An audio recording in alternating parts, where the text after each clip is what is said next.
This woman, in order to save the world, sealed herself in ice for 100 years because she was carrying the child of the legendary hero, King Kasel, who had once defeated the Demon King. However, fearing that the Demon King might one day return, they decided to preserve the hero's child as a countermeasure for when King Kasel passed away. Not long after, that boy grew up. His name was Kasel, a trainee knight filled with passion and determination to protect everyone. To achieve that, he needed strength. He trained every day with Claus, a fully fledged knight. Although Kasel always lost, Claus constantly gave him valuable advice in combat. After training, the two would patrol the city together to check if anything unusual happened. It was usually quite boring, so Claus would often complain. Just then, a dark elf passed by them. The appearance of a dark elf in the city was quite uncommon. Besides Kasel and Claus, the townspeople also looked at him suspiciously. As the three passed each other, the citizens, worried that the elf might bring misfortune upon them, demanded that Kasel and Claus deal with him at once. However, since he had done nothing wrong, they had no reason to act. Seeing that the townspeople were becoming agitated, Claus quickly calmed the situation. He then split off from Kasel to patrol on his own, while Kasel, during his patrol, encountered Frey, a priestess who was also his friend. The two sat down together reminiscing about old times when they and Claus were still in the orphanage, catching bugs until sunset and getting scolded by the priests. Frey recalled that while she and Claus were crying in fear, Kasel was able to fall asleep right there out of exhaustion, something that astonished Claus for his nerves of steel. Frey encouraged Kasel, who still felt insecure about only being a trainee knight. She believed he would soon complete his apprenticeship. However, Kasel confided in her about a recent incident in town that he couldn't prevent the Dark Elf. Meanwhile, inside the royal castle, the king received alarming news that demons had appeared in the royal forest. The report greatly worried him, and he immediately ordered a scouting party to investigate, fearing that the tragedy from 100 years ago might happen again. Around the same time, a man named Lord Moraham brought someone with him to the castle, the very same dark elf who had appeared in the town earlier. His presence inside the castle caused astonishment and suspicion, but Lord Moraham vouched for him. Later, in an emergency meeting, the king's advisors argued fiercely about the scale of the scouting force to be dispatched. Some insisted on a large army to ensure safety, while others feared unnecessary casualties. At that moment, Lord Moraham entered with the Dark Elf and introduced him as Rahit, leader of Black Edge, a renowned band of skilled mercenaries. Moraham proposed using Black Edge for the scouting mission, praising Rahit's strength as being capable of defeating 100 men alone. However, the proposal was immediately met with fierce opposition from other officials who harbored deep hatred toward Dark Elves and refused to entrust them with such an important task. Moraham cleverly countered their arguments, mocking those who only cared for their own political and financial interests. Faced with strong opposition, Moraham appeared to yield and apologized for his sudden suggestion, but in truth, his intentions had already taken root. Later, at a tavern, Claus informed Kasel that he, along with Gran and Flegg, would be joining the scouting team headed to the royal forest. He told Kasel to keep training diligently while he was away. Kasel felt sad and anxious, but Claus encouraged him, reminding him that this was the duty of knights to protect peace. Yet, little did anyone know that Rahit's Black Edge group had secretly gathered in a hidden location, plotting a far greater plan, a plan to take revenge on Orvelia after 100 years of oppression. They intended to seize the entire kingdom, and the demon investigation mission was merely the first step in their grand scheme. They would pretend to be harmless until the time came to overthrow everything. Many days passed, yet Claus's scouting team still had not returned, causing growing concern among everyone. Meanwhile, in the royal forest, Claus's team initially found no trace of demons, leading them to doubt the accuracy of the report. However, the moment they let their guard down, a massive horde of demons suddenly ambushed them. An intense battle broke out. Flegg was wounded, and soon after, Gran was gravely injured as well. Claus ordered Gran, the only one still able to move, to return to the castle immediately and report their discovery, while he stayed behind to hold off the demons. He sacrificed himself to ensure the vital information could reach the king. In the capital, news that the scouting team had returned with only one survivor sent shockwaves throughout the court. The survivor was Gran, severely injured, who barely managed to report that they had encountered demons in unknown numbers before collapsing. Panic spread across the royal council as they argued whether to send reinforcements. At that moment, Lord Moraham once again proposed using Black Edge. He argued that sending more soldiers would only lead to more meaningless deaths, and in such a dire situation, they could not afford to waste time on racial discrimination. Faced with an imminent threat, the opposition gradually lost ground. When Kasel heard that only Gran had returned, he was overcome with grief, understanding that it likely meant Claus and Flag were gone. Frey found him drowning in sorrow, and Kasel decided he had to go to the royal forest to find Claus. Despite being only a trainee knight and knowing how dangerous such a journey would be, he shouted that he never wanted to lose anyone he cared about ever again. Seeing she couldn't stop him, Frey firmly declared that she would go with him, insisting that the skills of a priestess would be useful, and that Claus had asked her to look after him. Nothing could dissuade her, and thus, Kasel and Frey left Orvelia together, beginning their journey toward the royal forest. They ventured deep into the dark woods and soon arrived at the site where Claus's team had fought. Now only the bodies of the knights remained, including Fleg, lying scattered across the ground. Kasel's heart nearly stopped when he saw Claus's familiar shield planted in the earth beside another corpse. But when he turned the body over, he realized it wasn't Claus, leaving a faint glimmer of hope. Overcome with desperation, Kasel blindly ran off alone to search for Claus, ignoring Frey's frantic calls. Moments later, the two were surrounded by a horde of demons. Kasel charged into battle, but the strength of a trainee knight was nothing compared to the ferocity of the demons. At the most critical moment, a mysterious female demon appeared. She effortlessly knocked Kasel aside, seemingly toying with him, before remarking cryptically that he resembled someone she once knew. Kasel and Frey were completely overpowered, but just as death loomed, a group of mercenaries suddenly appeared. It was none other than Black Edge, led by the dark elf Rahit. They swiftly and easily annihilated all the demons, forcing the mysterious female demon to retreat temporarily. After being rescued, Kasel and Frey introduced themselves and expressed their gratitude. But Rahit coldly replied that they had not intended to save them, they were merely carrying out a demon-slaying mission commissioned by Orvelia. When Kasel asked about the members of the scouting team, one of the Black Edge members bluntly stated that all of them were dead, something Kasel refused to accept. The mercenaries soon departed, leaving Kasel and Frey in shock and despair. Tormented by guilt and helplessness, Kasel blamed himself for being too weak to protect anyone. Frey stayed by his side, using healing magic to treat his minor wounds.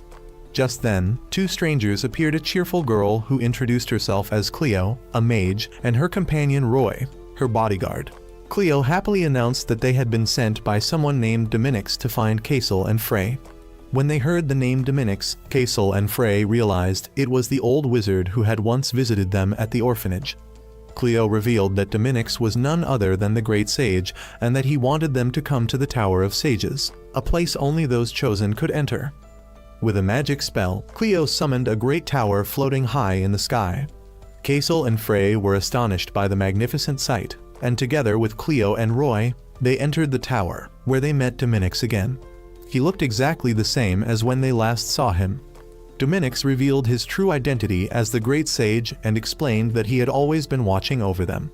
He then led them to a chamber, where they found Claus lying on a bed, severely wounded, but fortunately still alive. Dominix explained that Cleo and Roy had discovered demonic activity and rushed to help, but they found Claus as the only survivor. A while later, Claus awoke, greatly surprised to see Kasel and Frey. They exchanged stories about what had happened, and Claus confirmed that Gran had survived and managed to return to the castle to report. Kasel then told them about the encounter with a female demon, but Claus insisted that his team had only fought skeletal demons, proving that the female demon was from a different faction. Later, while Claus rested, Cleo and Frey had a private conversation. Cleo shared that she too was an orphan raised by Dominix, and through that, the two quickly bonded and became friends. Afterwards, Frey found Kasel sitting alone and approached him. He was deep in thought. Kasel began to recount the tragedy of his life, how his mother had sacrificed herself to protect him from a demon attack long ago. That memory haunted him and drove him to become stronger so that he could protect those he loved. Yet the harsh reality had made him realize how powerless he still was. Meanwhile, in Orvelia, Black Edge had returned and stood before the royal court, bringing with them the severed head of a demon as proof, striking fear into the nobles. Lord El-Moraham seized the opportunity to elevate his status, arguing that to fight against the demons, all races must unite, just as the great King Kyle had done 100 years ago. However, in a private meeting later, Moraham's true nature was revealed. He and Rahit mocked the cowardice of Orvelia's royal council. Moraham confessed his ambition to overthrow the current chancellor and seize power for himself, viewing Black Edge as the perfect tool to carry out his scheme. He promised them wealth and status once the plan succeeded. Back at the Tower of Sages, despite still being injured, Claus expressed his determination to return to Orvelia as soon as possible to continue fighting and avenge his fallen comrades. Seeing the situation grow increasingly complicated, Dominix summoned Kasel and Frey for an important conversation. He revealed that it was he who had asked Kasel's mother to keep the secret about his father's identity. Then he disclosed a shocking truth: Kasel was the son of King Kyle, the hero who had fought the Dark Lord Angmund 100 years ago. Therefore, Kasel was the only one who could inherit the Holy Sword Ea. Kasel reacted violently, refusing to believe such an absurd claim, insisting that King Kyle had lived a century ago and his mother had long since passed away. But Dominix calmly reassured him and promised to explain everything. Inside the Tower of Sages, Dominix began recounting the events that had occurred during King Kyle's lifetime. Meanwhile, elsewhere, the mercenary group Black Edge was resting. One member, Tam, brought back food and mentioned that just hearing the name Lord Moraham made the shopkeeper's attitude change completely. Their conversation then shifted toward the past, 100 years ago, when dark elves like them could still live freely in the city. Before a woman named Ilya appeared and changed everything so much so that even the mere mention of her name was enough to make Rahit furious, he had to admit that the truth was Ilya was the underlying cause of the oppression they had endured. Returning to Dominix's narration, he had taken Kasel and the others back in time 100 years earlier, when King Kyle was still a young prince, an energetic and curious prince who often sneaked out into the towns to learn about the lives of the people. Despite the worries and warnings of his half-sister, Ilya, Kyle believed that a king must understand what his people feel, what they eat, and what makes them happy, for a nation without its people cannot exist. His ideal was to become a king who could protect and bring happiness to everyone. Though Ilya worried for her brother, she was deeply moved by his noble ideals and promised that one day, when he ascended the throne, she would use her knowledge of magical technology to support him. Kyle also shared his dreams and ambitions with Arlette, who would later become Kasel's mother, a truth that astonished Frey and Cleo, who were secretly listening. But their love story did not last long, as the king and the nobles forced them apart, deeming Arlette an obstacle to the political marriage already arranged for the heir to the throne. Yet the tragedy did not end there when demons began to appear, invading the world and devastating villages and towns. During this time, King Median Eye, Kyle's father, suddenly passed away, forcing Kyle to shoulder the heavy responsibility of ascending the throne. As soon as he became king, Kyle gathered the Orvelian army and met with Lorraine of the Elves and Eatola of the Orcs to form an alliance against the demons. Thanks to his wisdom and courage, King Kyle earned the trust and support of everyone.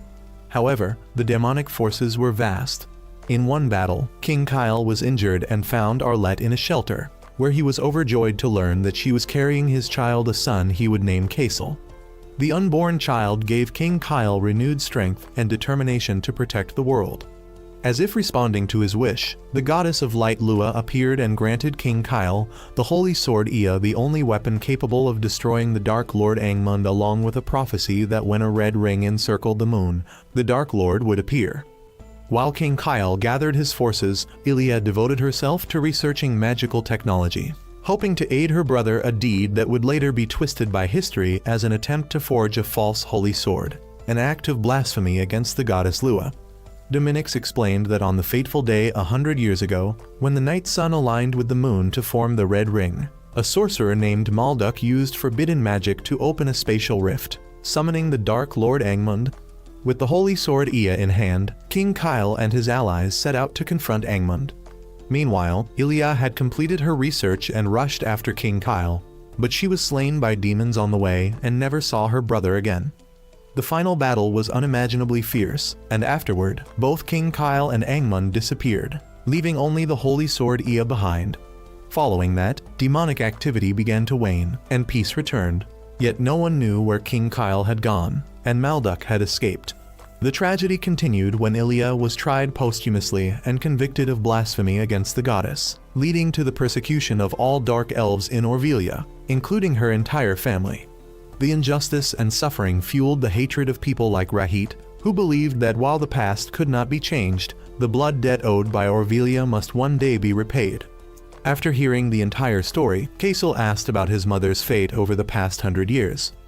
Dominix revealed that because they believed only those of King Kyle's bloodline could wield the holy sword, and fearing that Malduk might attempt to summon Angmund again after 100 years, they decided to place Arlette, who was pregnant with Kasel at the time, into a magical slumber. Nearly a century later, Arlette awoke and gave birth to Kasel, but soon after, their village was attacked by demons, and she lost her life.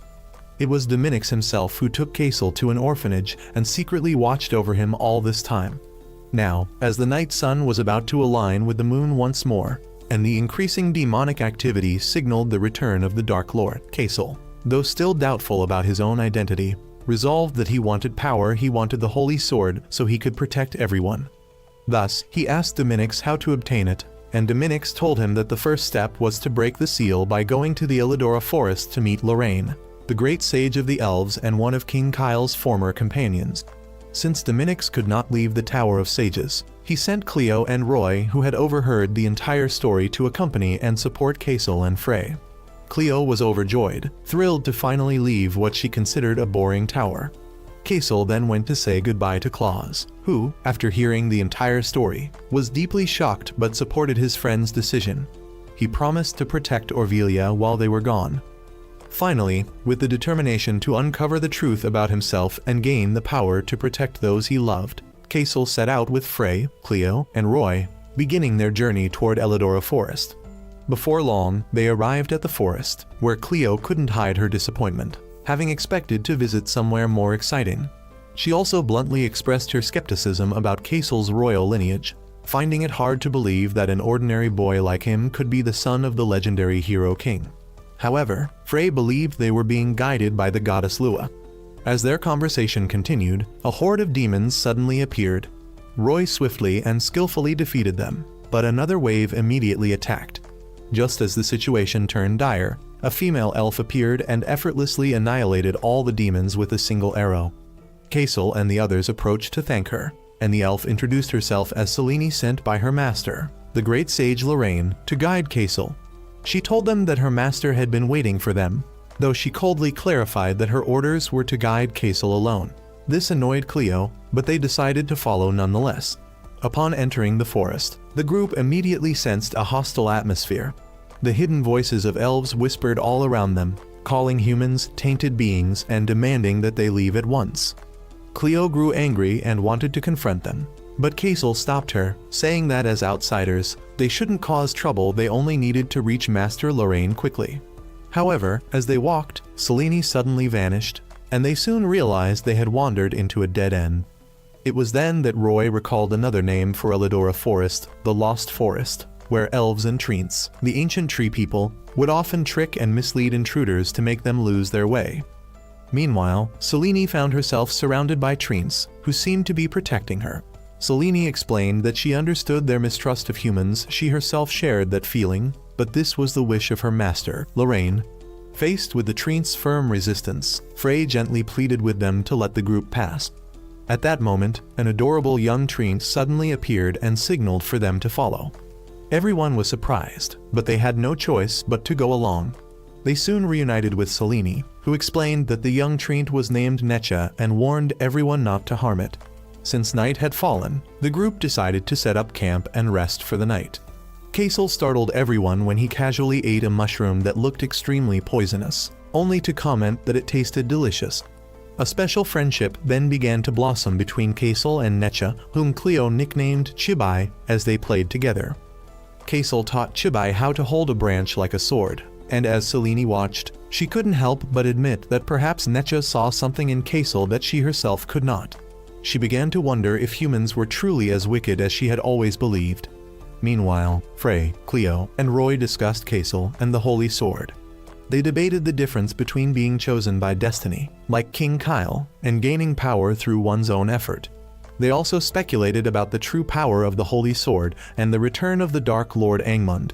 Cleo pointed out that both the Holy Sword and Angmund had appeared only once in history, while Roy suggested that perhaps the heroes of 100 years ago had managed to stop the Dark Lord before he could fully enter their world, and thus their mission now was to help Kasel obtain the sword as soon as possible to prepare for the worst. That night, as everyone slept, a loud noise woke them. They discovered that a massive treant had been taken over by a vile demon and was rampaging violently. Selene realized that a nearby demon had defiled and corrupted the treant, turning it into a puppet. Amid the chaos, the demon seized Chibai. Cleo couldn't use her fire magic for fear of harming the little treant, leaving the group helpless. In a desperate moment as Chibai was about to be crushed, Kasel tried to save him but was caught by thorny vines himself. Just as the monster was about to devour Kasel, Chibai threw his weapon at the demon, saving Kasel, but enraged, the creature killed Chibai right before Kasel's eyes. Witnessing this, Kasel snapped. He lunged forward and destroyed the demon, but he didn't stop there overcome by rage. He continued to stab the lifeless corpse repeatedly, his fury consuming him, despite Frey and Selene screaming for him to stop. At last, he collapsed from exhaustion. Then, the voice of Master Lorraine echoed around them.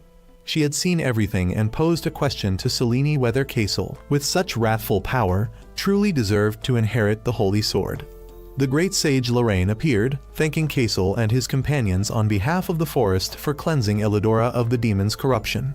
She then comforted Kasel, explaining the cycle of life and that Necha would soon be reborn into a new existence. Kasel expressed his desire to break the seal on the Holy Sword, but Lorraine hesitated. She explained that once the seal was undone, the immense power of the sword would begin to flow into its air, and she was unsure whether Kasel was truly worthy of such power, which could destroy both body and soul if used improperly. Yet Kasel, driven by grief and his resolve to protect his loved ones, pleaded earnestly for the power, uncaring of the risk to himself. Lorraine, however, told them to rest for the night, and that they would continue the next day.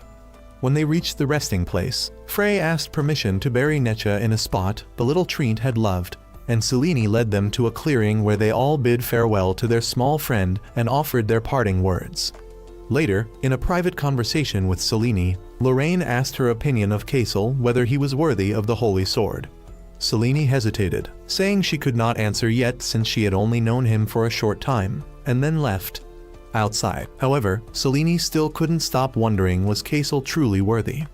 At that moment, Selene happened to see Kasel still blaming himself for his own weakness, for letting anger consume him, for defeating the demon merely by chance, and for wielding a power he could not control, a power he never desired. Then, a miracle occurred. From the place where they had buried Necha, a small sprout began to emerge. It was Necha's rebirth, a sign that life continues and brings hope. This renewed Kasel's strength and strengthened his resolve to become stronger. The next day, Selene gave Lorraine her answer. Though she had initially hesitated and struggled against her prejudice toward humans, she ultimately admitted that she had seen something different in Kasel. He was not like the selfish, cruel humans she had known. Though she still worried about the wrath that had overtaken him when he lost Necha, she believed Kasel had realized that such rage was not the true strength he sought. Therefore, she concluded that Kasel was worthy of the Holy Sword, and she was certain Necha would have agreed with her. With Selene's support and everyone's faith in him, Kasel once again stood before Lorraine. Cleo confidently declared that if anything went wrong, her magic would handle Kasel, and when Lorraine saw their unity, she realized that Kasel had wonderful friends, just like King Kyle once did companions who stood by his side against the Dark Lord. She also explained to Selene that differences in race were not barriers when they shared the same goal. Then, with everyone's agreement, Lorraine began the ritual. She lifted part of the seal on the Holy Sword, and Kasel, the true heir, felt a surge of power flow into his body.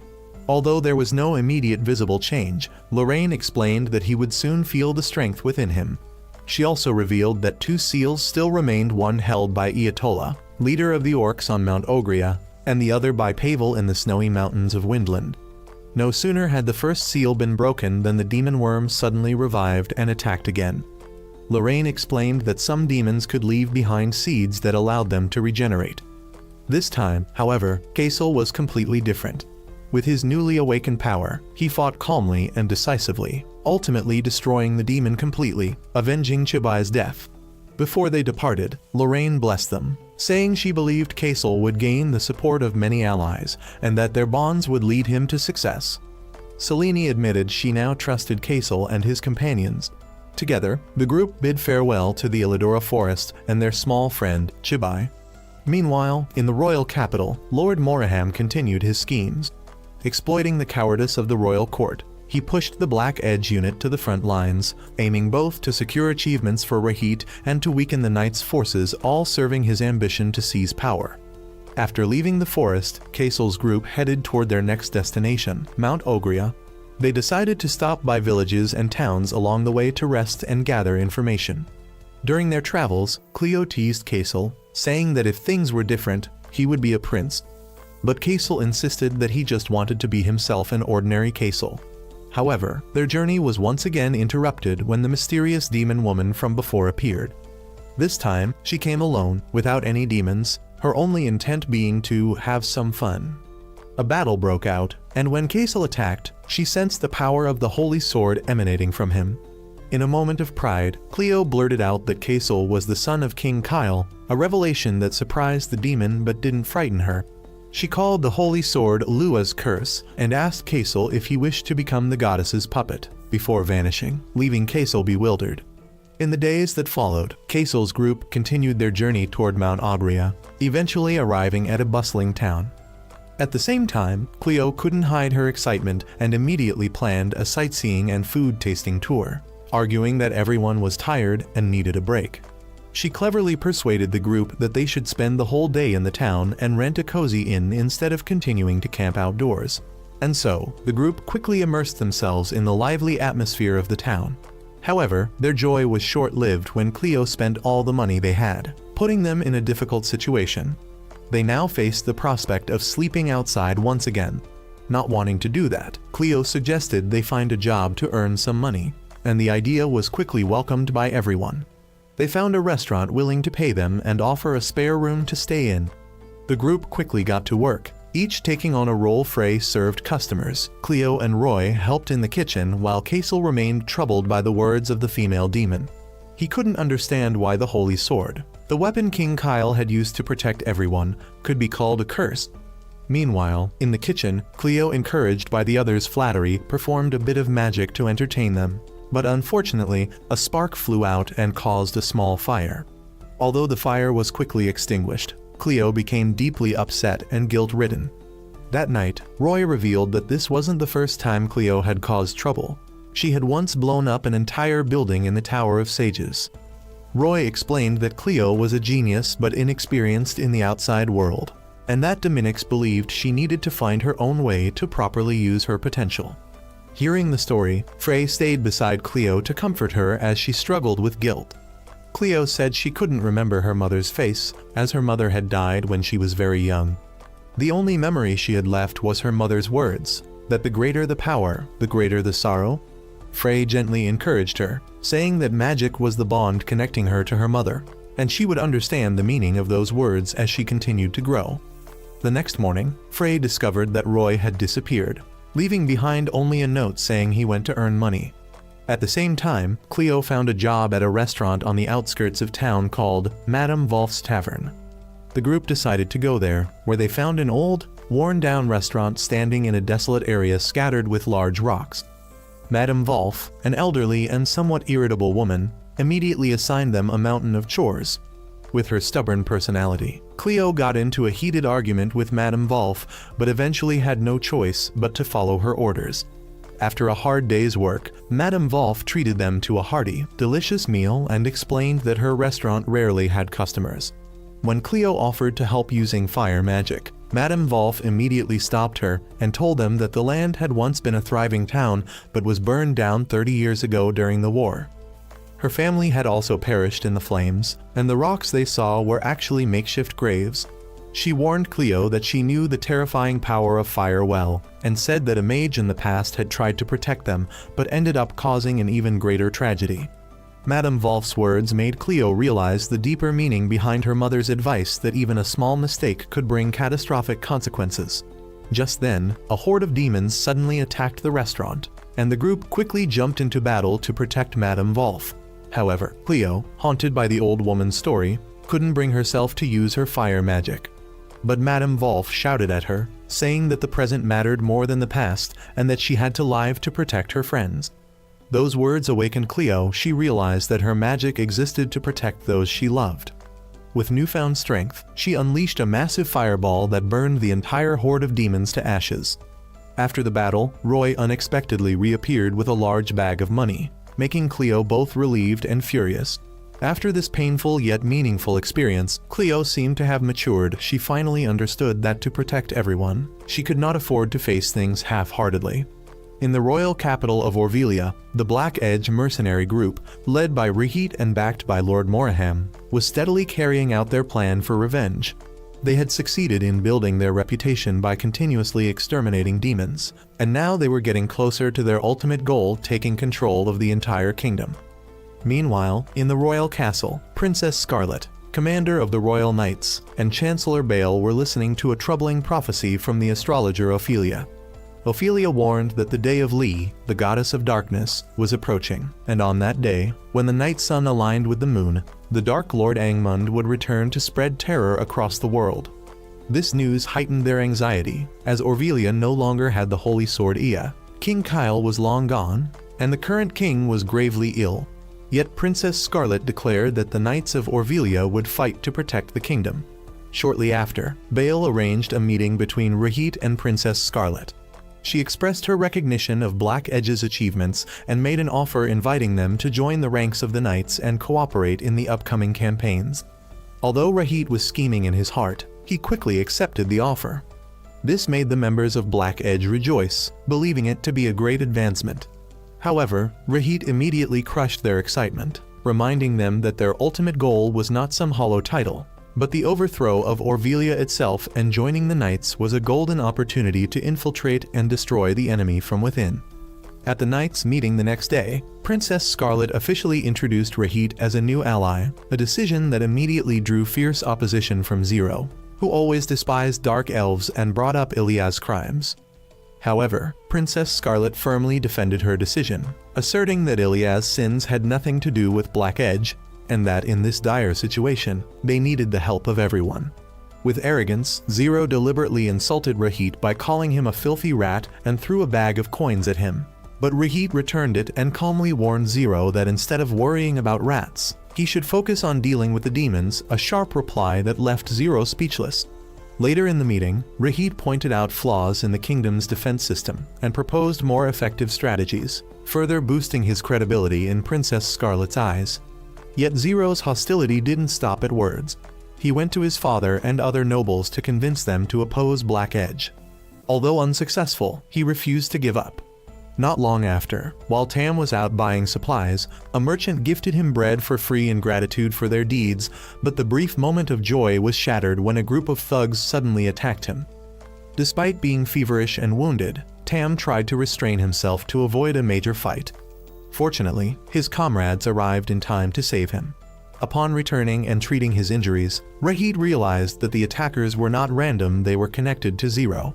With Lord Moraham's help, Rahit investigated and found evidence of Zero's involvement. He confronted Zero alone, standing in front of his carriage with a murderous glare. Facing Rahit's fury, Zero was forced to admit his guilt and was only spared when his terrified father begged for mercy. Rahit warned them never to lay a hand on his comrades again. After this incident, the relationship between Black Edge and the royal court became increasingly complicated.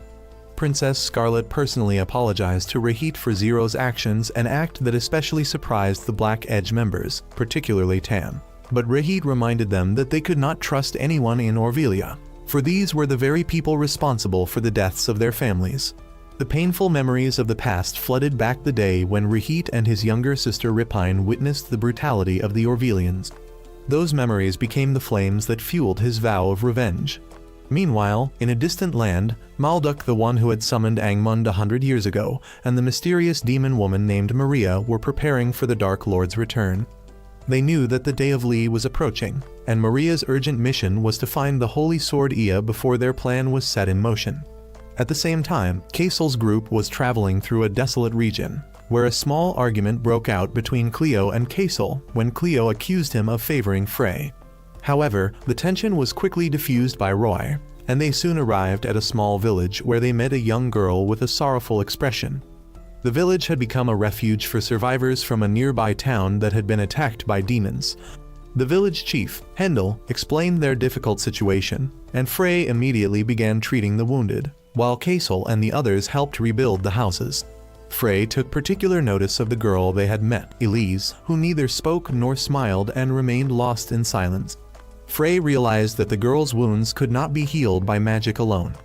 Out of compassion, she asked the group to let them stay in the village for another day, a selfish request perhaps, but one born from kindness. She spent her time playing with the children, teaching them how to make flower crowns and draw pictures, trying to bring a little happiness back to those whose hearts had been scarred by war. At first, Elise remained shy and distant, but gradually she was drawn to Frey's warmth and patience. One day, while drawing, Elise accidentally hurt another child in an attempt to protect her own drawing. Frey quickly treated her and noticed the picture Elise had been so desperate to defend it was of the flowers her mother had loved. Then, the horrific memories came rushing back.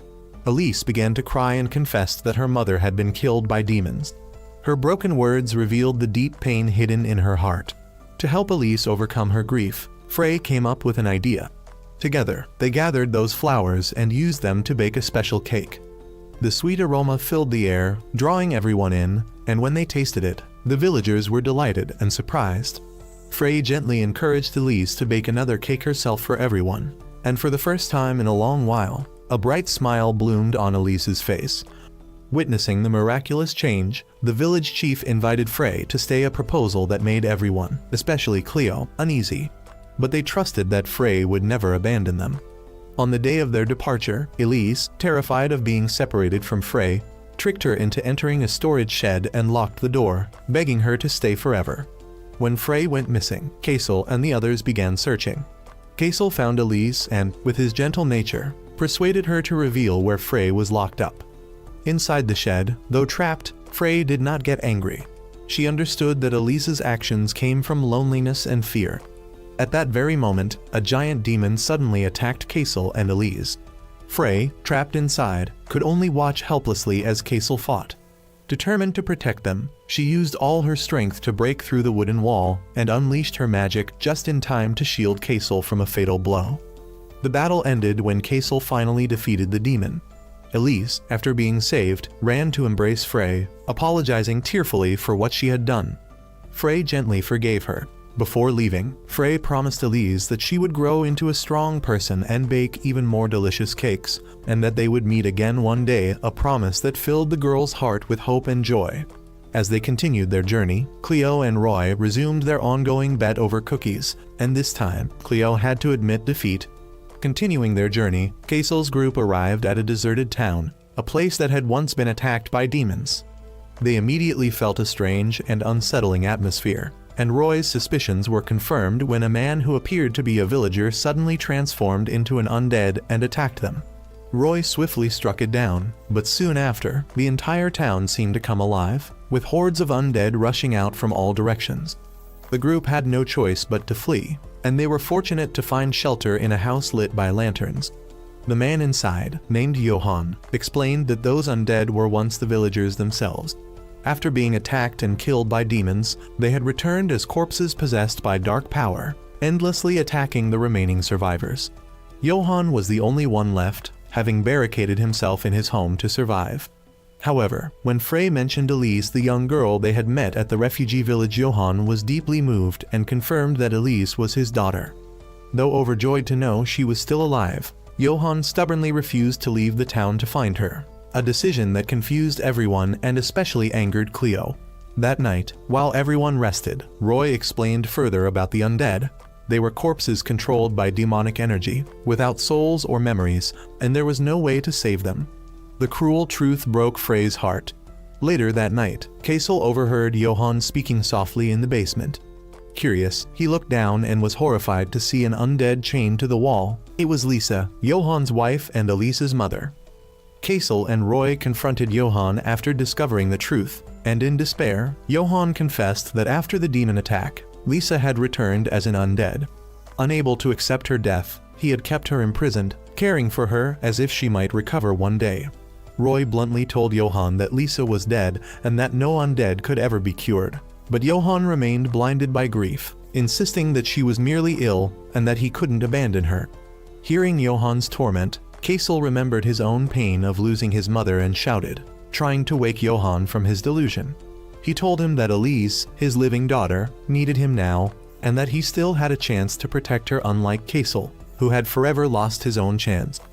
Kasel's words pierced Johann's heart, and he finally began to realize that clinging to false hope was making him abandon the only family he had left. Johann went down to the basement alone and tried to remind Lisa of their past with the hairpin she had worn on their wedding day. But the undead only responded with mindless fury. At that moment, Johann was forced to accept the truth that the woman before him was no longer the Lisa he loved. Roy offered to end her suffering, but Johann couldn't bear to do it. The noise of their struggle soon drew the attention of all the undead in town, who began surrounding the house. A fierce battle broke out, and the group fought desperately to survive. When Johann saw undead Lisa once more, his heart broke completely. Yet his desire to protect Elise gave him the strength to make his final decision. He personally ended Lisa's life, freeing her soul and releasing himself from the weight of the past.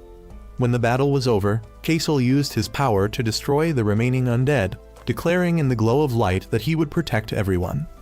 As dawn rose once again, Elise was finally reunited with her father. Meanwhile, in the capital city of Orvelia, the reputation of the mercenary group Black Edge grew stronger with every demon-slaying victory. The people now hailed them as heroes, a stark contrast to the cold, disdainful looks they once received. Yet behind that praise, members of Black Edge, especially Rahit and his sister Rapine, never forgot their deep hatred. To them, all the citizens of Orvelia were enemies, and they secretly wished that every single one of them would perish. In contrast, Tam had his own concerns. He went to a confectionery shop to meet Sheila, the girl who had helped bandage his wounds. At the same time, after completing his mission in the royal forest, Rahit happened to meet Claus, who had come to thank him for saving his two friends, Kasel and Frey. However, Rahit coldly denied any acquaintance with them, acting as if he had never met them before. Meanwhile, in the royal castle, Princess Scarlet was deeply worried about her father's worsening health. Despite his illness, the king remained clear-headed and voiced his suspicions about the loyalty of Black Edge and their possible ties to Lord Moraham. He warned his daughter not to place too much trust in others, a piece of advice that Scarlet obeyed but still found difficult, as the growing threat of demons weighed heavily on her shoulders. Later, in a private conversation with her loyal attendant Demia, Scarlet revealed her resolve. She would take up the sword to protect the kingdom, just as Demia had vowed to become her shield. Soon after, Scarlet met privately with Rahit. She frankly admitted the shortcomings of the royal administration, especially the nobles' obsession with their own interests while neglecting the common people, and she expressed her determination to change that. Perceptive as she was, Scarlet also noted that both she and Rahit wore invisible armor, each concealing their true selves, and she asked him what his true reason for fighting was. Rahit's answer was vague. He said that slaying demons was the only thing he could do, only deepening the mystery surrounding him. Elsewhere in town, Tam met Sheila again. He returned her handkerchief and invited her out for a meal as a gesture of gratitude. From that encounter, a pure and gentle bond began to blossom between two people from entirely different worlds. However, Tam's actions did not escape the notice of the other Black Edge members. Azel questioned him about his relationship with an Orvelian girl, and Tam, flustered, confessed everything. Later, Rapine spoke privately with him. She explained that their goal was revenge and that personal happiness could not exist within that mission. She warned Tam that if he ever stood in her brother's way, she would not hesitate to kill him. Though her words were harsh, they carried a deep sorrow, a reflection of the horrific past when her entire family was massacred by Orvelian soldiers. Those memories had become the source of her unyielding resolve to support her brother's vengeance. Later, Tam met Sheila again and decided to tell her the truth about his past, the death of his parents and siblings in a massacre committed by Orvelian soldiers, a tragedy that left him forever haunted by the day of his own birth. He confessed that there was an invisible wall between them that could never be crossed, then left, leaving Sheila in stunned silence. Meanwhile, during an emergency meeting at the royal court, It was decided to send an army to investigate the Galoa Plains, rumored to be the place where the Dark Lord would be resurrected. Rihit volunteered for Black Edge to take the lead, a proposal that was accepted but concealed a far greater conspiracy behind it. Elsewhere, Kasel's group finally arrived at the Red Valley, home of the Orc tribe, a land said to be stained with the blood of endless battles, where the cries of the dead still echoed through the mountains. They reached Mount Augria, called the Red Valley because of the legends that its soil had been dyed crimson by countless wars. There, they hoped to meet the Orc chieftain, Ayatollah, who was said to possess one of the sealing keys. But far away, in a dark and desolate place, the sorcerer Malduk, the one who had summoned Angmund 100 years ago, was reveling in chaos alongside the demoness Maria. He eagerly awaited a new feast of slaughter, a dance of death he had prepared for foolish mankind. As he reminisced about his past, he recalled his days as a mage serving the Republic of Grey, when he delved into forbidden magic, until the king's death plunged the nation into peril. He had succeeded in resurrecting the king in the form of an undead, a feat he considered both grand and divine. Yet, instead of being praised, he was met with disgust and contempt from Princess Jane and the knight Theo, who called him a demon and exiled him from the kingdom. That humiliation planted within him a deep and burning hatred, fueling his desire for destruction and revenge against the entire world. Back with Kasel's group, as they ventured into the Red Valley, they soon encountered an orc sorcerer named Kala and his apprentice Dale, who were desperately fighting against their own kind orc warriors who had been turned into undead. Without hesitation, Kasel's group rushed to their aid, and after vanquishing the undead, they were warmly welcomed by Kala, a sorcerer gifted with the power to foresee the future through dreams. He revealed that he had foreseen the coming of a human hero who would bring hope to the world, and he believed that hero was Kasel. However, their hope was soon dimmed when Kala delivered tragic news. The orc chieftain Ayatollah had died, and his successor, Chieftain Sieg, harbored a deep hatred toward humans. The reason was that a long-haired human sorcerer had once come to the valley, after which many orcs mysteriously disappeared and later returned as undead, attacking their own tribe. Because of this, Sieg had issued a decree forbidding humans from setting foot in their lands. Despite the danger, Kasel earnestly pleaded for an audience with Sieg, and trusting in his prophetic vision, Kala agreed to guide him on the condition that Kasel would go alone to avoid causing unrest. While Kasel went to face the chieftain, Frey, Cleo, and Roy stayed behind to wait. But because of Cleo's mischievous prank drawing graffiti on a sacred fountain, they were captured by other orcs. Meanwhile, Kasel finally came face to face with Chieftain Sieg, a massive and imposing orc warrior. Sieg doubted Kasel's claim of being the heir to the Holy Sword and demanded proof. He challenged Kasel to a duel. Kala tried to intervene, even offering his own life to protect Kasel, but Kasel refused and chose to fight. The two clashed fiercely, debating the meaning of sacrifice and leadership. Kasel declared that he would protect everyone, even if it meant using his own body as a shield, a naive yet pure ideal that caused Sieg to falter for a moment. He admitted that Kasel possessed something precious, something worth more than life itself, just like the orcs did. Sieg then revealed a message left behind by Ayatollah, that the heir to the Holy Sword must journey to the sacred ground, the resting place of their ancestral spirits, to undergo a trial and retrieve something from within. That would be the ultimate proof of worthiness. But at that very moment, Kasel's friends were brought in as prisoners, and Sieg delivered an ultimatum. They would be held as hostages. If Kasel failed the trial at the sacred ground and was deemed unworthy by the ancestral spirits, not only he but also his friends would be executed. Faced with such dire circumstances, Kasel had no choice but to enter the mysterious sacred ground, a place from which few ever returned to prove himself and save his companions. Guided by the orc sorcerer Kala, Kasel stepped into the sacred ground, a holy and mysterious realm that only the chosen could enter. As they journeyed deeper inside, Kala explained that this was where orc sorcerers trained to strengthen their minds and souls, and that at the altar in the center, Kasel would face his trial, a test that would challenge the very core of his heart. Meanwhile, imprisoned as hostages, Frey, Cleo, and Roy remained calm. They observed that the orcs seemed to be a peace-loving people when not provoked, and their conversations soon turned to the trial Kasel was undertaking.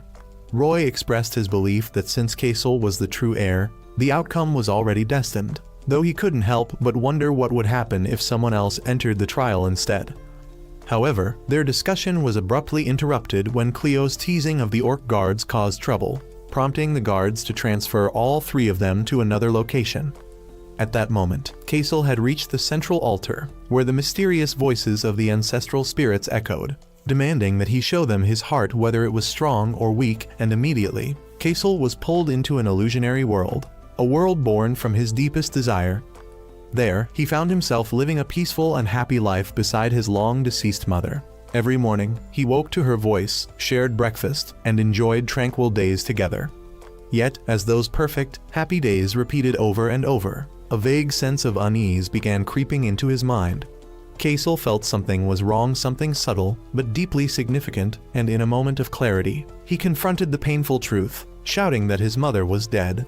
The illusion shattered, and the spirit of his mother, or rather, the embodiment of the test, appeared before him, trying to keep him there by promising an eternal life of happiness, a world without demons, without the holy sword, without burdens or pain.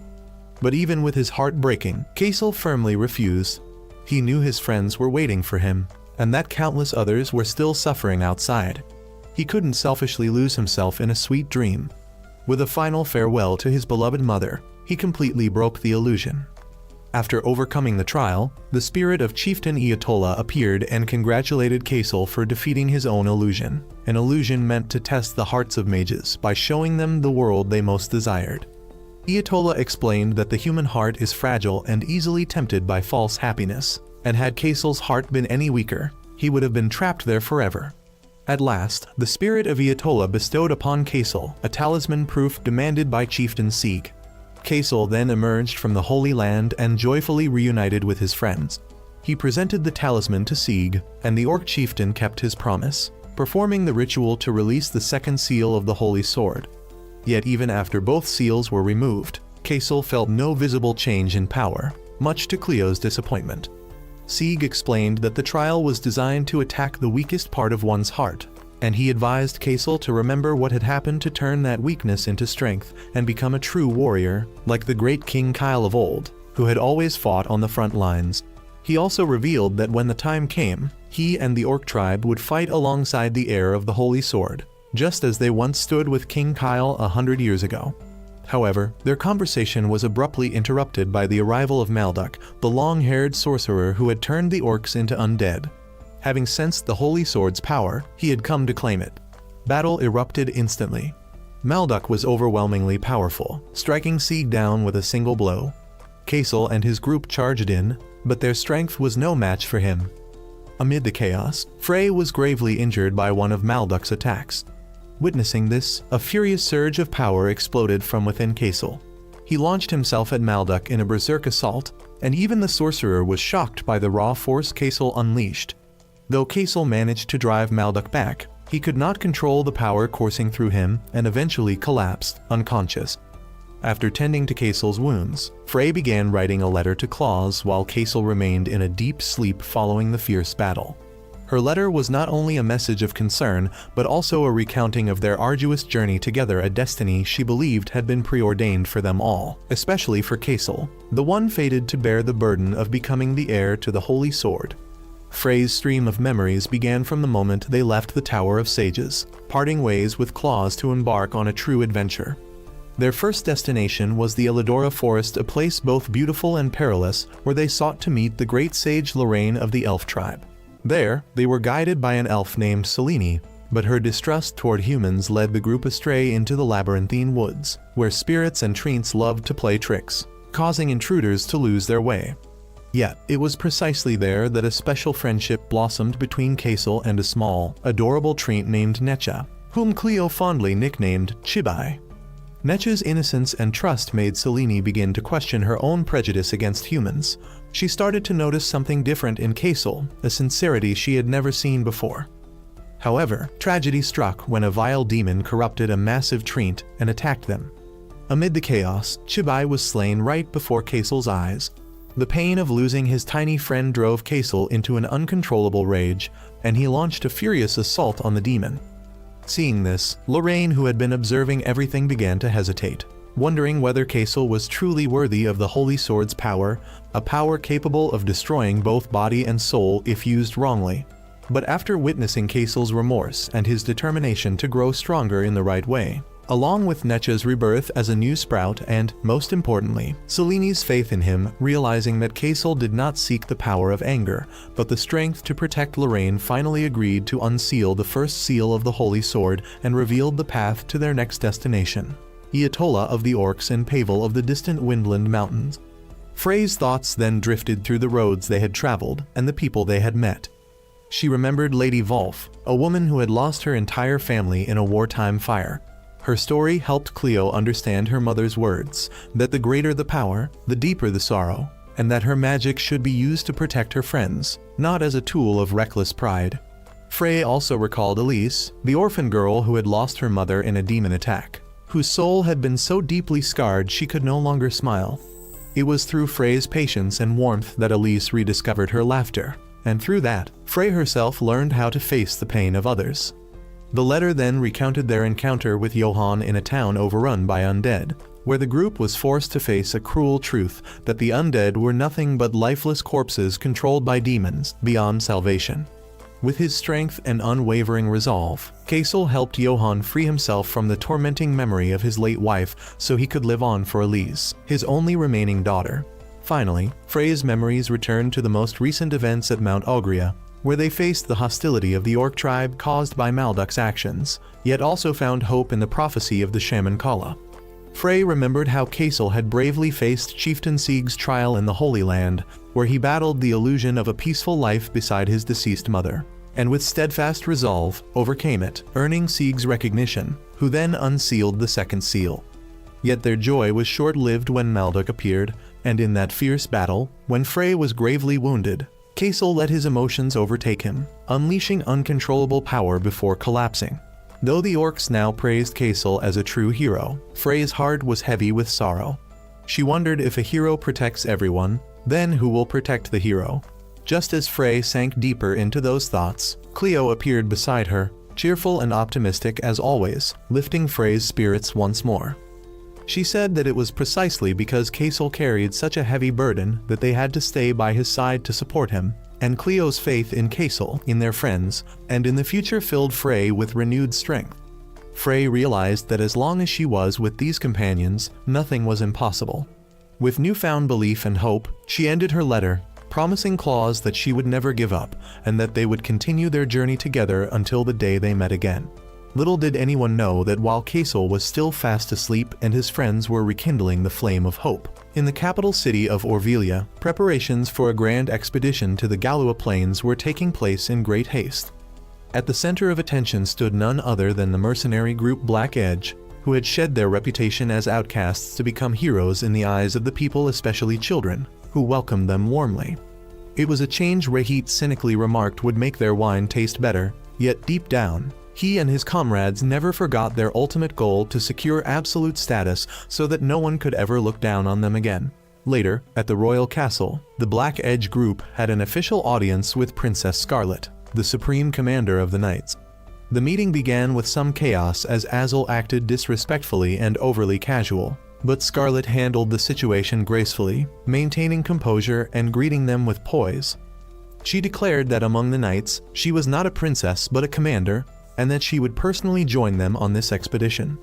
Afterward, Demia presented the details of the mission. Their target was the ruins of the Grey Republic on the Galua Plains, the very place where the Dark Lord Angmund had appeared 100 years ago. Black Edge would serve as the vanguard. However, the arrogance of the Black Edge members worried Demia and the other knights, as they showed no intention of cooperating, wishing only to claim glory for themselves. To resolve the tension and prove her own capability, Scarlet issued a challenge. She asked Azel to spar with her in front of Claus. The duel commenced. At first, Azel was dismissive and held back, but Scarlet swiftly demonstrated her skill. She effortlessly dodged his attacks and countered with precise, decisive strikes, forcing him onto the defensive. When he finally tried to strike seriously, Scarlet shattered his sword with her own, ending the fight in spectacular fashion. Through this, she proved her strength and earned Black Edge's respect, affirming that this was the quickest way to gain their trust. Meanwhile, elsewhere, Lord Moraham was executing his own scheme. He convened a meeting of other nobles, including the timid and fearful Lord Schmidt, to announce his plan. He proposed that once Black Edge returned triumphant from the expedition, Rehit would be granted the title of honorary noble. The proposal was immediately met with objections, but Morahem skillfully swayed them with promises of wealth and land, along with the prospect of having Black Edge as their loyal protectors. He even revealed his greater ambition to seize power from the Prime Minister while Scarlet was away, allowing this alliance of nobles to control the kingdom as they pleased. At the same time, in the royal castle, Prime Minister Bale was trying to dissuade Princess Scarlet from personally joining the expedition, but she firmly refused. She insisted that they could not sit idly by waiting for something they did not possess, the Holy Sword, and that they must take it upon themselves to defend the kingdom. Later, in a conversation with Claus, who would remain behind to protect the capital, she heard about Kasel, a trainee knight who had embarked on his own journey to slay demons. The story intrigued Scarlet, and she expressed her wish to meet the young knight someday. Soon after, the grand expedition officially began, with the people cheering as Black Edge departed in glory. And in that crowd, Sheila silently watched Tam, giving him a look full of worry. Meanwhile, Malduk and Maria were also talking after his encounter with Kasel. Malduk had sensed the power of the Holy Sword, yet he couldn't understand how an ordinary human could possess it, and he began to doubt Maria's honesty.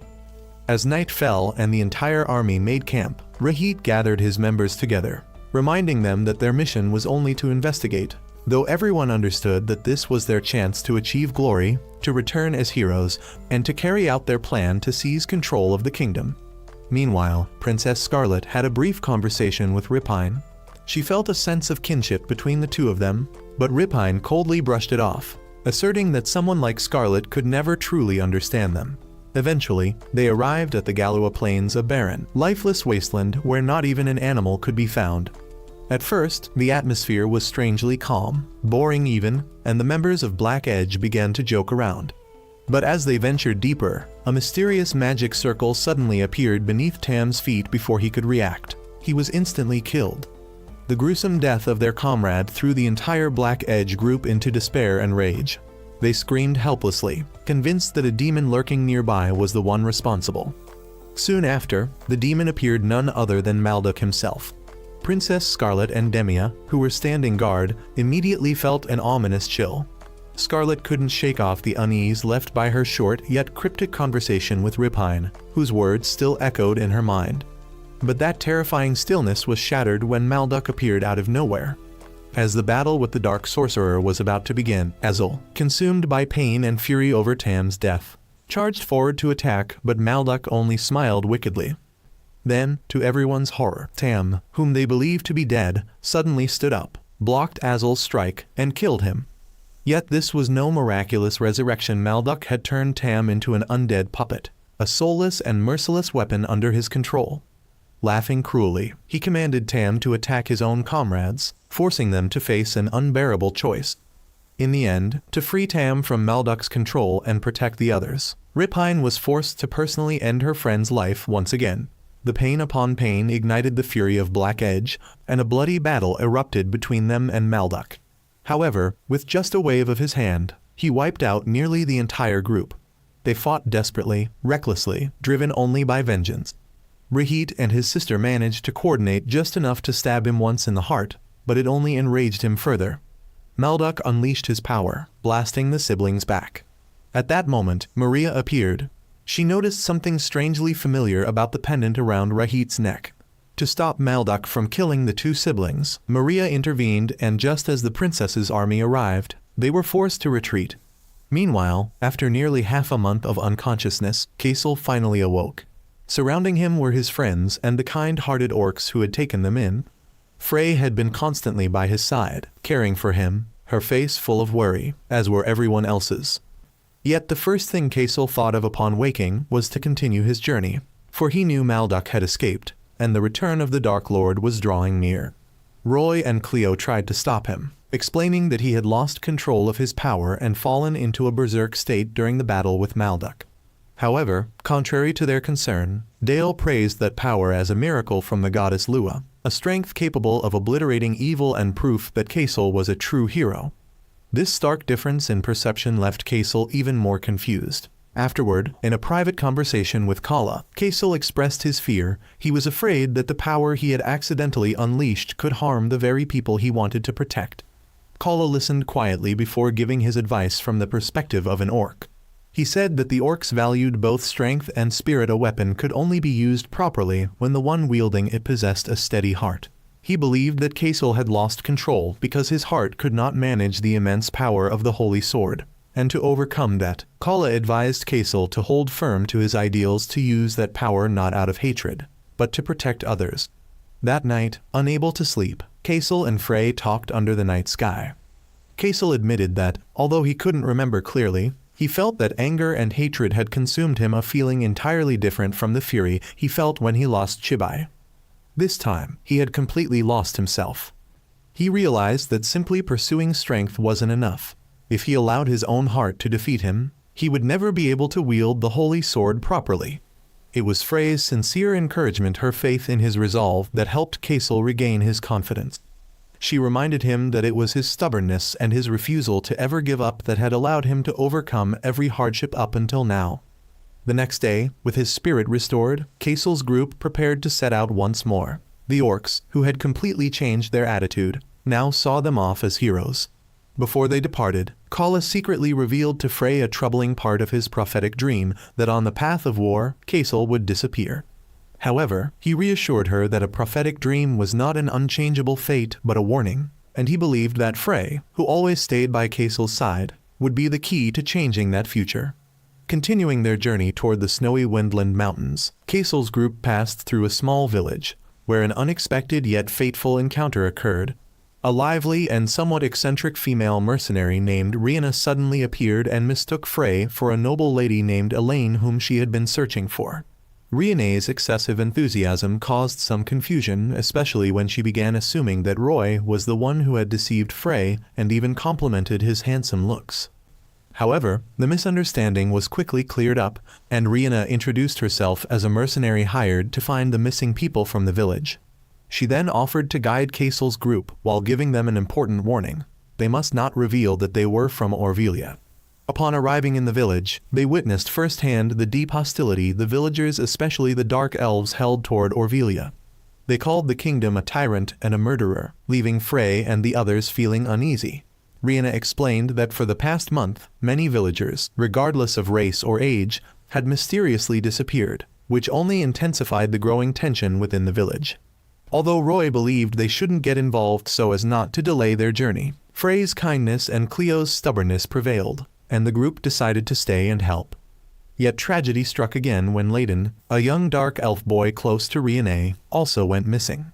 Unable to stand by any longer, the group, together with Rihanna and the villagers, split up to search in the nearby forest. During the search, Kasel and Rihanna accidentally fell into a deep pit. In the darkness underground, they had a heartfelt conversation.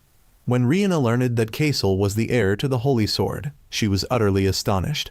Upon hearing Kasel confess his fear of losing control over his power, she offered a sincere yet unique piece of advice. She shared her own past, that she had once been the daughter of a noble family, bound by expectations and a political marriage arranged for her future. But she realized that the future held many paths, and she chose to live freely. She advised Kasel to live for himself, not to let the weight of responsibility crush his heart until it withered away.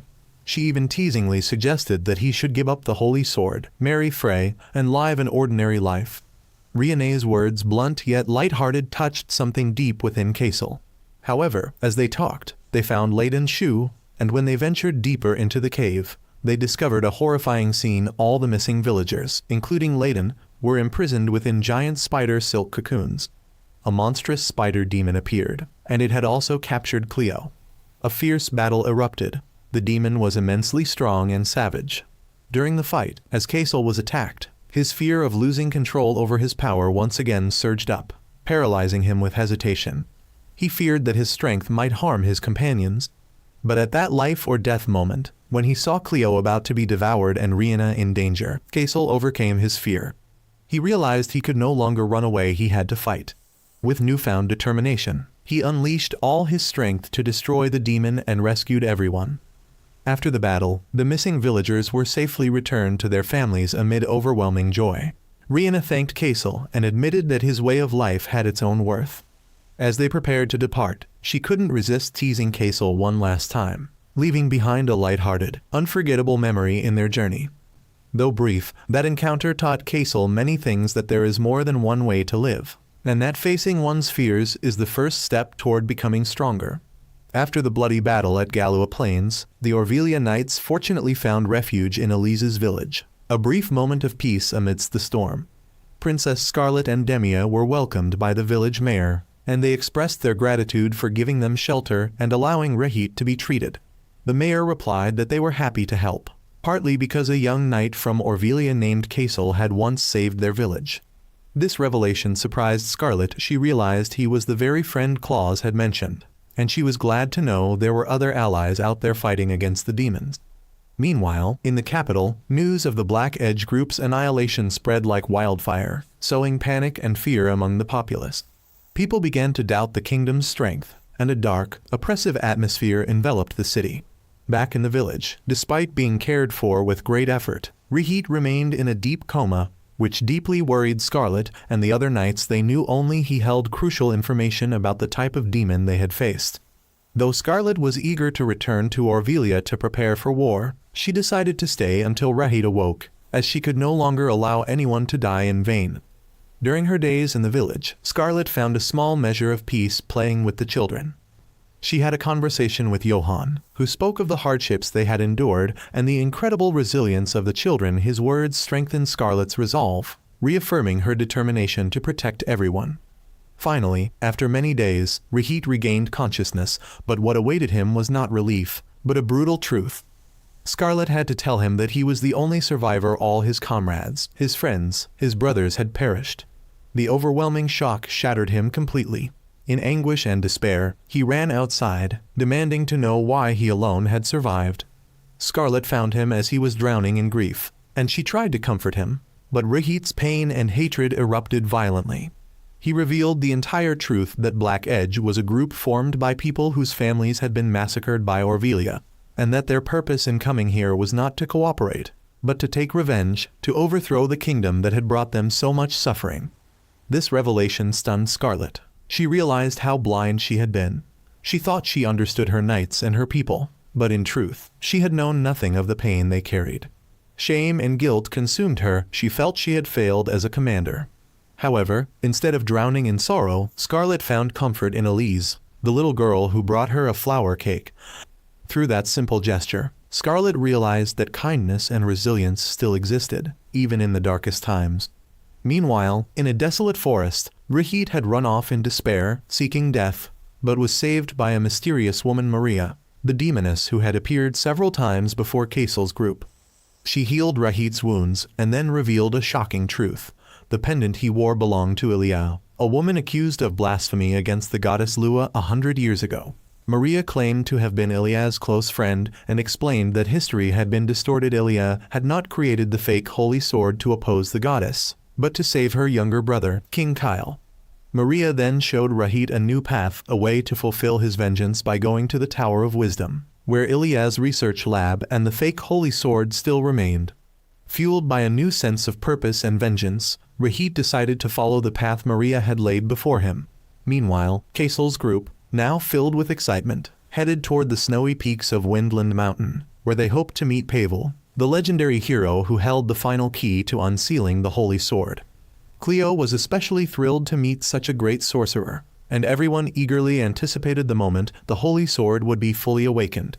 However, while crossing a remote area on their journey, an undead suddenly appeared. Though it was swiftly defeated, its presence caused Roy to behave unusually.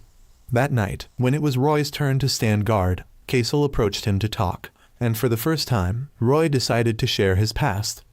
He had once been an orphan wandering the streets until one day, he was saved by a man named Zaid, the leader of a mercenary group called Flugel. But unlike ordinary mercenaries who fought only for money, Flugel was different. They helped those in need without expecting any reward. Zaid took Roy in and treated him like family, and Roy gradually came to see Flugel as his true home. He deeply admired Zaid's ideals, the belief that dreams and hope were the wings that could carry one to the future, symbolized by the embroidered wings on their sleeves. Zaid even taught reading and writing to underprivileged children, believing that knowledge could change their lives. However, their peaceful days ended when Flugel accepted a dangerous mission from Orvelia to investigate the Galoa Plains, a place from which no one had returned alive for 100 years. Yet, driven by his ideal of building a safe passage through that deadly land, Zaid accepted. But tragedy struck. They encountered demons, and one by one, the members of Flugel, including Zaid himself, were turned into undead. Roy was the only one who managed to survive, rescued by a mage who brought him to the Tower of Wisdom. There, he met Dominix, and under his guidance, Roy began studying the undead, hoping to find a way to save his friends. But the cruel truth left him disheartened. The undead could not be saved. It was Dominix himself who had asked Roy to accompany Kasel, under the condition that Roy would aid him on his journey. When Roy finished telling his story, both he and Kasel realized that the undead they had encountered earlier was Pavian, one of the members of Flugel. Roy knew that his other comrades, including Captain Zaid, might also be wandering nearby. The next day, Kasel told Cleo and Frey about Roy's past, and Cleo suggested that they should stay and help Roy put an end to the suffering of his fallen comrades. By using magic to create a loud noise, they successfully lured out the undead Zaid. A fierce battle broke out, and this time it was Roy's turn to face the unbearable pain of fighting against the very man he respected the most, his mentor and savior. However, the memories of Zaid's ideals, the belief in moving forward no matter the hardship, gave Roy the strength he needed. In the end, he freed Zaid's soul with his own hands. After it was over, Roy expressed his gratitude to his friends. Once they buried the fallen, the group continued their journey.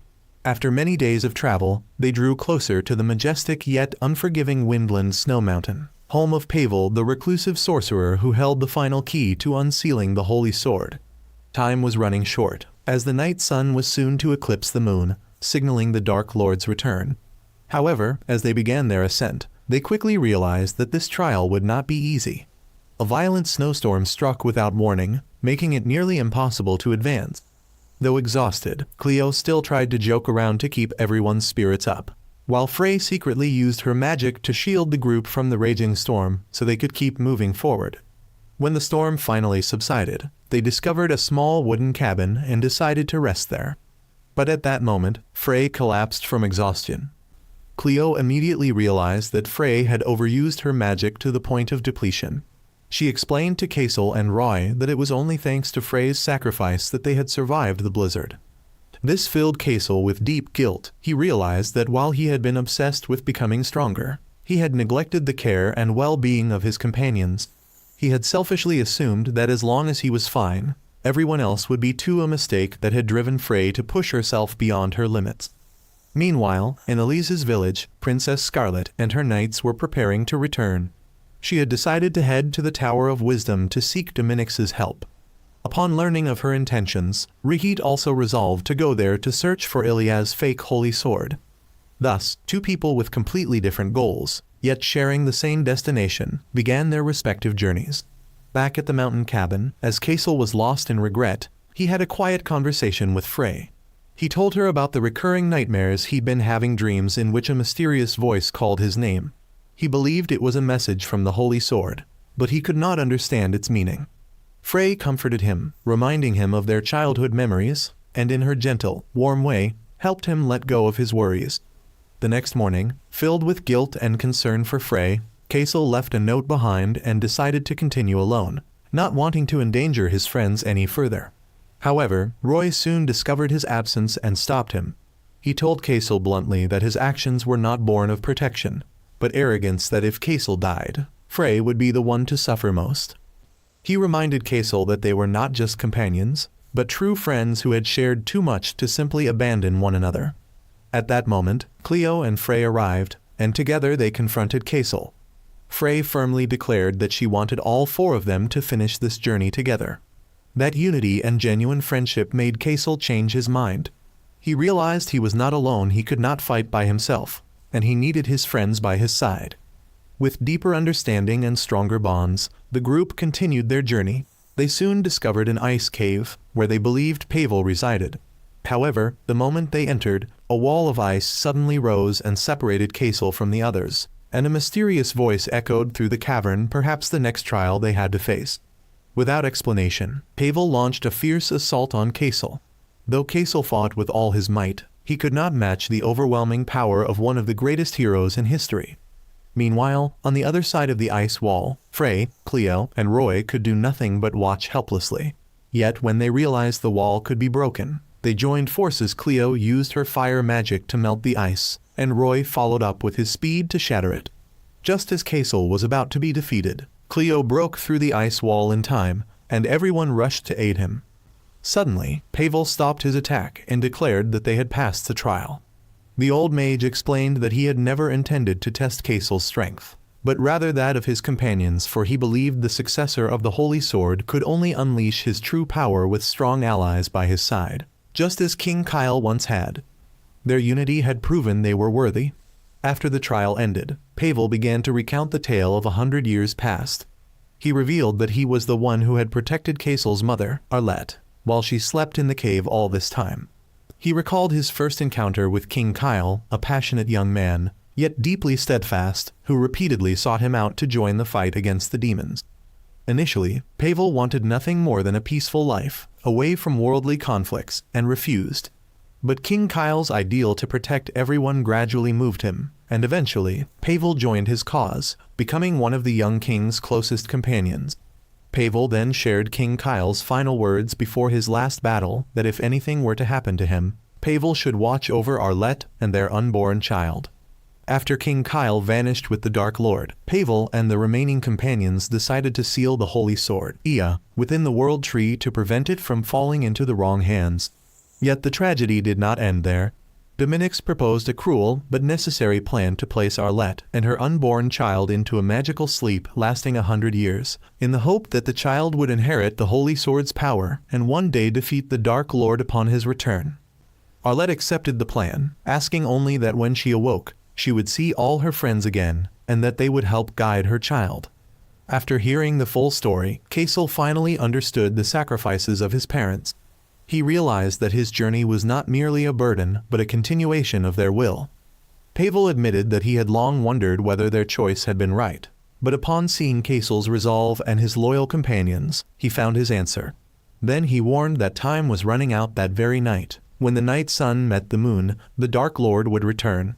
They had to reach the World Tree quickly to perform the final unsealing before it was too late, for only the power of the Holy Sword could defeat Angmund.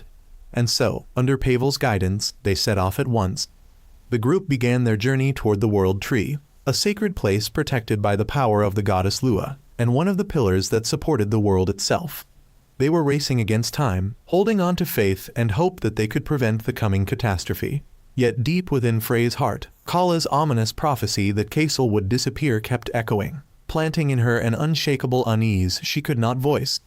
On that fateful night when the night sun aligned with the moon, the sky turned crimson red. Upon the desolate Galua plains, Malduk began his ritual. A massive spatial rift tore open, and from within stepped a familiar figure, King Kyle, the legendary hero who had vanished 100 years ago. However, joy and astonishment quickly turned into sheer terror when Malduk bowed his head to welcome King Kyle as the Dark Lord Angmund. It seemed that during his century of imprisonment in another dimension, King Kyle had been corrupted by dark power. Now he had returned, not as a savior, but as a destroyer. Meanwhile, elsewhere, Princess Scarlet and Rahit had finally reached the Tower of the Sage. They were greeted by Dominix, the great sage, who confirmed his grim premonition that the Dark Lord had indeed returned. Scarlet earnestly begged Dominix to tell her how to defeat Angmund. At the same time, Rahit, holding Ilia's pendant in his hand, demanded to know the truth. Dominix led Rahit to Ilia's old research chamber, where he found her journal. Through its pages, a truth buried for a century was finally revealed. Ilia had never intended to create a false holy sword to defy the goddess Lua. Her true purpose had been to craft a magical set of armor to protect her younger brother, Kyle, from Angmund's dark power. She had foreseen the Dark Lord's return through a mysterious figure, and had devoted herself to her research, working tirelessly day and night. The journal also revealed that after King Kyle's disappearance, the ensuing power struggle led to Ilia's false accusation and condemnation. Political conspirators had exploited the incident to eradicate her family, sparking a brutal purge against the Dark Elves. The truth shattered Rahit completely. He realized that his hatred had been misplaced, that the woman he had despised all his life, Ilya, was in fact his ancestor, a tragic woman who had sacrificed everything for her loved ones. Overwhelmed by pain and regret, he collapsed in despair. Yet when he saw the armor Ilya had left behind identical to the pendant he wore, his heart wavered. Elsewhere, Dominic's revealed to Scarlet the entire truth about Kasel, that he was the son of King Kyle and the sole heir to the Holy Sword, and that he was now heading to the World Tree to perform the final unsealing. After hearing everything, Scarlet invited Rahit to join her in finding Kasel. She believed that although there had been misunderstandings between them in the past, they now shared a common goal to protect the world, and she needed his strength. As for Rahit, though still tormented by guilt, hearing Kasel's name brought back memories of their brief encounters. A decision was made: he would go with Scarlet, not for Orvelia, but to find his own path. Meanwhile, with Pavel's help, the group was transported to a location closer to their destination. They continued their journey with greater urgency than ever. Pavel warned Kasel that the Holy Sword's power would attract demons' attention, and that he must not use it until they reached the World Tree. However, Frey's intuition whispered something troubling to her, and she could not shake the image of Kasel's disappearance from Kala's prophetic dream. Not long after, Kasel's group arrived at the Elidora forest. As soon as Pavel teleported them to the forest's edge, the group split up to search for food and water, while Cleo stayed behind to talk with Pavel. At the same time, Kasel and Frey were sitting by the stream, confiding in each other. Kasel admitted that even though he had never met his father, he could gradually feel a connection forming between them. He was beginning to understand the burdens and fears King Kyle had once borne, and that only made him admire and respect his father even more, strengthening his determination. However, just as they returned, a horde of demons suddenly attacked. A fierce, unexpected clash erupted. Although Pavel had warned Kasel not to use the Holy Sword's power to avoid detection, in the chaos, Kasel instinctively unleashed part of its strength to protect Frey, a fatal mistake that immediately drew the attention of Malduk, who had been secretly watching them all along. Malduk then appeared with a demon king at his side. After a brief exchange of words, both sides engaged in battle. This time, after their long journey, the four young warriors were no longer weak. They fought in perfect coordination, pressing Malduk into a corner. Even he struggled to keep up. But then, the Demon King unleashed a devastating strike, and in a final act of sacrifice to protect the others, Pavel took the full force of the blow. A massive explosion erupted, sending all five of them plunging into a deep abyss. Fortunately, Maria quickly used her power to shield everyone and ensure their safety before vanishing. At that exact moment, Lorraine appeared. She had sensed the danger and arrived just in time to help. Using her magic, she created an escape route and teleported everyone to safety, deep within the Elidora forest. There, they reunited with Selene, who had been fighting alongside the forest spirits to repel the demons appearing across the land. To save the dying Pavel, Lorraine did not hesitate to use the drop of light, the most precious life energy of the entire forest, while praying for a miracle. As they waited in confusion and fear, Maria appeared once more, repeating her cryptic warning that the Holy Sword was the curse of Lua. This time, Lorraine confirmed Maria's identity. She had once been a saint, one of King Kyle's dearest companions, but had since fallen and become a demon. Lorraine begged Maria to turn back, to abandon her dark path, but Maria only smiled bitterly. She said the truth was cruel beyond imagination, that King Kyle could not be saved, and that if they were truly prepared to face utter despair, to feel the same hatred toward the goddess Lua that she once did, then she would tell them everything, the truth buried for 100 years. In the stillness of the forest, with only the sound of raindrops falling, Maria began to tell her tragic tale, a story of love, sacrifice, and betrayal by the very goddess she had devoted her life to serving. Her memories drifted back to the bright days of her youth, when she and King Kyle were childhood friends. She spoke of a passionate young prince who often snuck out of the palace to learn about the lives of his people, believing that a true king must understand both their suffering and their joy. It was in a small bakery in town that King Kyle had his fateful encounter with Arlette Kasel's mother, a brave, intelligent girl with a kind heart. Their love blossomed naturally and purely, yet that happiness was short-lived. Their relationship faced fierce opposition from the king and nobles, who believed Arlette would hinder the arranged political marriage planned for the future heir. Eventually, Orvel was forced to disappear from King Kyle's life, leaving him with an unhealed wound in his heart.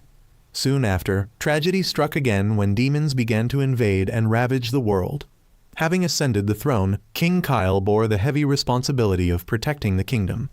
During one inspection tour, he unexpectedly reunited with Orvel in a refugee camp, and his joy overflowed when he learned she was carrying his child, a son he would name Kasel.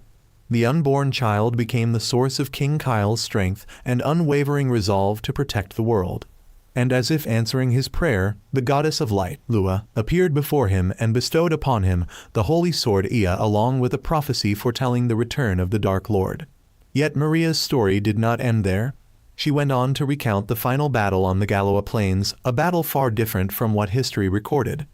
She spoke of the moment when King Kyle, holding the holy sword in his hand, stepped alone into the dark barrier to confront Angmund, and of the heroic sacrifice of Ilia, his sister, who had tried to bring him the enchanted armor she had crafted to protect him, but never reached him again. Then came the most horrifying moment.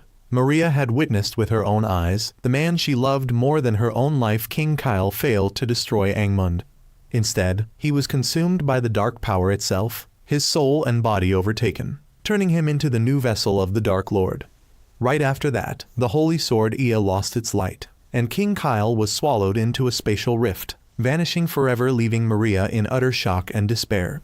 She fell to her knees and prayed desperately, begging the goddess Lua, the deity she had devoted her entire life to return King Kyle to her. But her pleas were met with nothing but terrifying silence, no answer, no hope, no divine mercy. And it was in that moment of complete hopelessness, when she felt betrayed by her very faith, that the goddess of darkness, Li, appeared and offered her a new path, a new hope, though one that demanded the price of her own soul. Maria's tale ended with the rain falling softly through the forest, leaving behind a heavy silence and a deep sense of dread in everyone's hearts. They now had to face the cruel truth that Kasel must confront and fight his own father. Yet, amid the despair, it was Kasel who stood up. Though his heart was breaking, he declared he would not give up. He would reclaim the holy sword and save his father from Angmund's control. That unshakable resolve, supported by his companions, rekindled a faint light of hope. At that very moment, good news arrived. Pavel had regained consciousness. Though still gravely weak, he used the last of his strength to perform the ritual to complete the final unsealing of the holy sword Ea. Now that the holy sword was fully restored, and with Selene joining their ranks, the group set out once more toward the World Tree, not only to face the Dark Lord, but also to rescue the soul of King Kyle. Meanwhile, Princess Scarlet sat down to write a letter to her loyal minister, Chancellor Bale. In it, she reflected on the chain of tragic events that had unfolded, from the merciless annihilation of the Black Edge mercenaries on the Galoa Plains, to the unbearable anguish of Rahit as he discovered that his life, and the lives of his comrades, had been built upon a misplaced hatred, that Ilia, the woman they had despised for so long, was in truth their ancestor, a pitiful woman who had sacrificed everything for her loved ones. This cruel revelation, together with Rahit's bitter confession about the oppression and suffering the Dark Elves had endured at the hands of Orvelia, forced Scarlet to confront her own kingdom. She realized she had been blind to the injustice and pain festering within the very nation she had sworn to protect. Shame and remorse overwhelmed her, compelling her to make a change. Scarlet's letter revealed her crucial decision to set aside her personal grudges and join Rahit in traveling to the Tower of Sages to seek Dominic's aid. It was there that she learned an even more shocking truth. The holy sword Ea still existed, sealed within the World Tree, and most importantly, its sole heir was Kasel, a trainee knight once mentioned by Claus, the one who bore the bloodline of King Kyle. Therefore, with a renewed hope and a new purpose, Scarlet decided to head to the World Tree to aid Kasel, believing that this was the only path that could defeat the Dark Lord and bring true peace to Orvelia. Meanwhile, elsewhere, after a long night, as the group rested in preparation for their final journey to the World Tree, Cleo, Frey, and Selene shared a quiet conversation. They reminisced about their past adventures, strengthening their bond and trust in one another. Frey and Cleo recounted the trials they had faced, from navigating the labyrinth forest to battling the undead in Mount Ogria, and their encounter with Riane. Though those tales were filled with hardship, they only highlighted how much Kasel had grown. Selene admitted that Kasel had become far more reliable than when they first met and expressed her belief that the power of friendship and the unwavering support of his companions had forged in him a stronger heart, a heart worthy of inheriting the Holy Sword. Yet amid the cheerful stories, a sense of unease still lingered in Frey's heart. The haunting vision of Kasel's disappearance from Kala the prophet's dream continued to torment her. Though Selene tried to reassure her that hesitation in battle was the only real danger, Frey could not shake off her anxiety. She silently vowed to do everything in her power to protect Kasel, no matter the cost. At the same time, Claus and Demia, having received the latest reports, quickly set out as well. They understood that this was no longer a battle for a few, it was a battle for all humanity.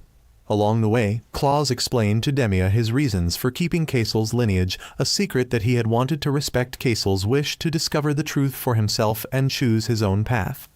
Demia, in turn, shared her own conviction to become the princess's shield and protect her until her last breath.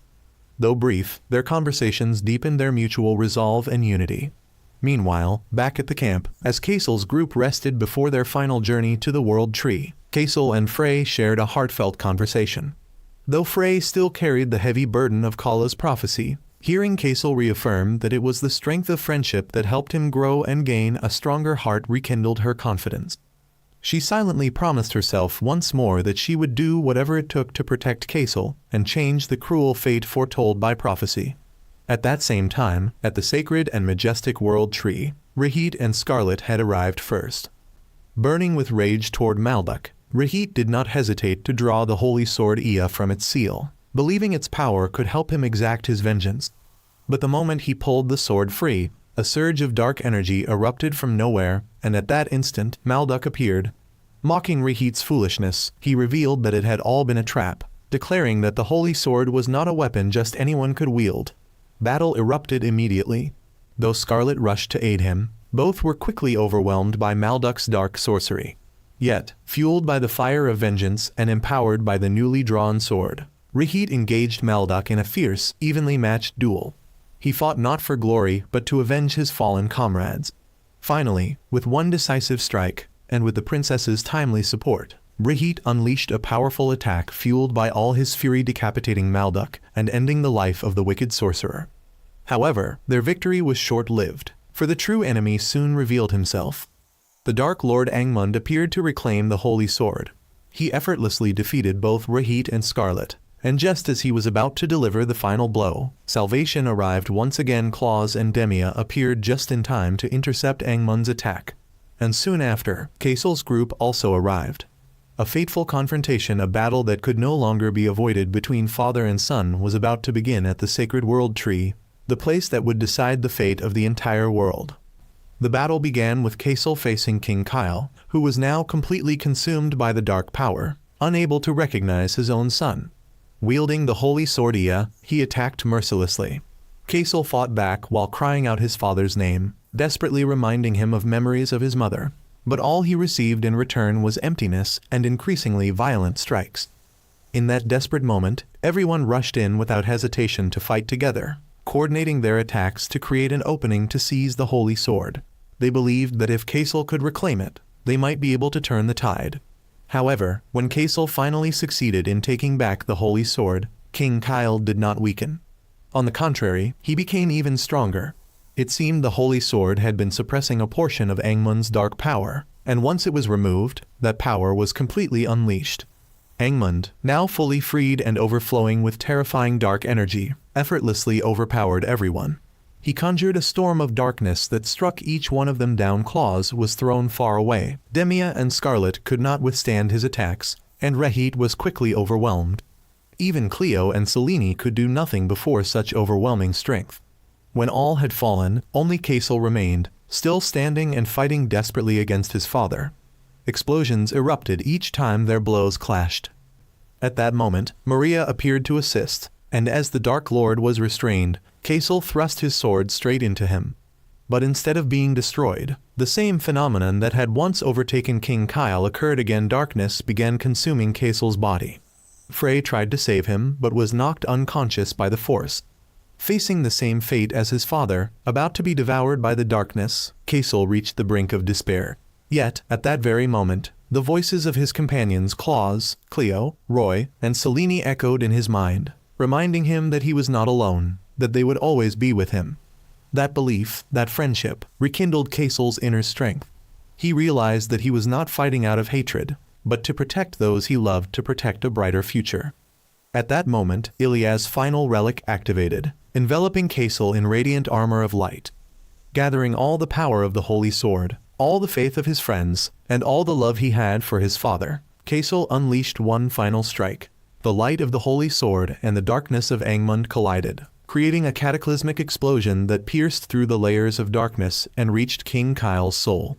In that fleeting instant, King Kyle regained his consciousness.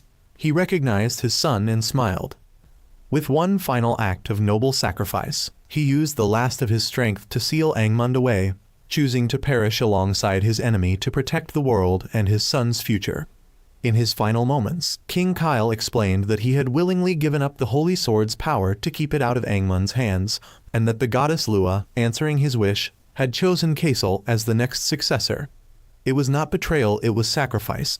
With a final word of love to his son and a heartfelt apology to Maria, King Kyle faded into nothingness, leaving behind boundless sorrow, but also a glimmer of hope for a new future.